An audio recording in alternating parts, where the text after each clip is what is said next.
Today we're going to look at a book called The Brief History of Misogyny by Jack Holland. I think we're going to call it brief only because if it was going to be like the full history of misogyny, I don't have enough space for all the volumes it would take in this office, and nor do you. No one has enough space for all the stupid things men have done to enforce men, being in charge of women. So let's dive into that today. Before we get there, if you want to support the channel, you can go to patreon.com/Curtis McHale, support the channel, or you can go to curtismchale.ca/Skillshare, take one of my productivity courses.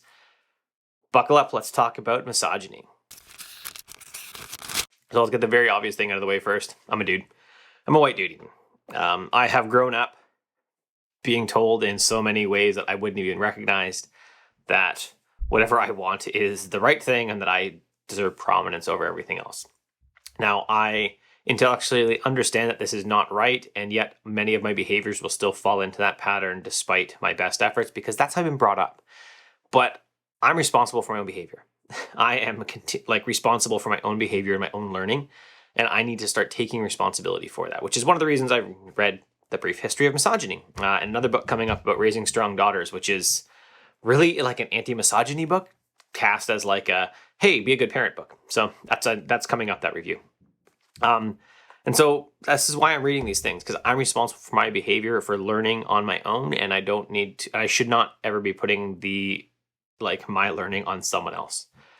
And that goes for you too, any dudes that are watching this. It's up to you to learn how to, in many ways, just not be an asshole, so that you can treat women how they should be treated, instead of how we are brought up to treat women, which is less than us, worthy of our sexual attention only. So let's dive in a little bit more into what Jack Holland talked about. There's no way I can talk about all of this, but we're going to talk about some of the highlights that I saw in the book. Now, because this is a history book, there's a lot of stuff that's, say, older, right? A couple hundred years, right? It goes back to Roman times, just those thousands of years. Anyways, there's lots of stuff like that, and it's easy to look at some of these beliefs and say, oh, we're totally better than this. And the truth is we are not. Right, we see this in Canada with how we are perfectly happy in Canada as a nation to deal with Saudi Arabia on oil, despite the fact that they treat women horribly, like many groups horribly, but women horribly. We are totally okay with that because oil has more value than the treatment of women to us. Which, when you think of it like that, oil is more important. I'd rather have cheap gas in my car than make sure women aren't getting abused and have to fight for any right. They're not allowed to drive, stuff like that. That seems ludicrous, right? In the US, we see this with even the recent election. Biden won, great. But we saw however many millions, 40 whatever percent, high 40% of the population voted for a guy who has said multiple times, I sexually assault women, I grab them, and it's totally cool. And we said, hey, yeah, but that's less important than some of the other things you purport you'll do, which, most of it never happened. So that's vile. I don't know what else to say. It's vile. We're saying 50% of the population is less valuable than oil, than some other thing we value, and it's vile. That's it. Another big thing that came out through multiple eras is that men work to control women's bodies, right? In Roman times, it was, don't show your hair. And if you showed your hair to another man, then you were terrible. You could be divorced for showing your hair. And it put your husband in control of your body, of your beauty. In Christian times, we see this, not just Christian times, but in the Christian faith, we see this with women being told that it's up to them to, to be modest so they don't, distract boys, distract men. We see this has even moved into our schools. Luckily not in my school district. They basically said, wear whatever you want, just don't be dumb. That's it. Wear whatever you want. It's up to parents.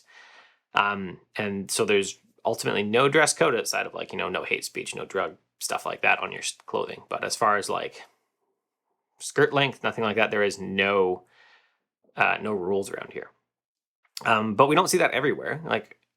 I remember in high school, girls being sent home because they were distracting the boys with some apparel, which not only puts the onus for a boy's behavior on the girls, it also says that it is more important to educate the boys than the girls, right? We're not going to worry about the girls' comfort, about what they want. We're going to make sure that the boys are okay. And that continues now, like regularly. We continually show women that men get to sit around and argue about the reproductive capabilities of women, whether they can take birth control or whether abortions are okay, or like, you don't have the parts. I'm absolutely certain that men would be up in arms if women said, well, we get to decide that after two children, all men have to have a vasectomy. That's it. There's nothing else. You don't get a choice in it. You just have to do it. If women were arguing about the reproductive capabilities of men, there would be like this is so terrible. You don't get to say, this is not your body. And yet we do the same thing. We argue about the reproductive capacity of women, and it's usually a bunch of white dudes sitting around in a room saying, hey, you shouldn't be allowed to do this. Why do you even get a say, guys? And we already touched on this, right? When we talked about women being made to take responsibility for boys' actions. And that's what misogyny and in many ways racism seems to me, that's what it is. That it is, I have a problem, right? As a boy, I can't stop looking at you. And so you need to go do something to make it harder for me to want to look at you all the time, right? It's a male problem. It's a problem with men. Misogyny is a male problem, and yet women bear the brunt of it. Racism is predominantly a white person problem, and yet people of color bear the brunt of this, of the terribleness, of the vileness that comes out of it, right? And it's just, I don't know what to say, but it's just wrong. And that's why I'm reading a book like this. That's why I'm reading many of the other books that I have on my back shelf here. Because I'm responsible for my behavior, and I need to make sure that my behavior is in accordance to what I want my kids to see too. I think really that's it for me today on this book. It was a good book. We get more history, a bunch of it you're like, okay, great, like Roman times, and I still see a lot of that happening today. I think if you really want to look at a good book that talks about how to treat women well, then How to Raise Strong Girls. Let me grab the book. It's right on my shelf.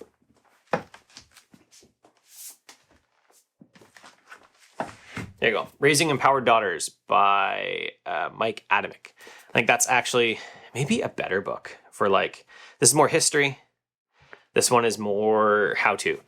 And I'll actually be reviewing Raising Empowered Daughters in the coming weeks. I'm not sure when, but in the few weeks, you'll actually see that one coming up. So today, if you liked the video, thumbs up below. YouTube lets people know that the videos are cool then. If you loved it, you can subscribe and hit the bell. And maybe YouTube will let you know that something happened because of the bell, but it's a YouTube algorithm, so who knows? Go to your subscriptions, find my videos. And then if you want to support the channel, you can go to patreon.com/CurtisMcHale, support the channel, or you can go to curtismchale.ca/Skillshare. You can take one of my productivity courses. That's it. Have a good day. If you're a dude, stop being an asshole.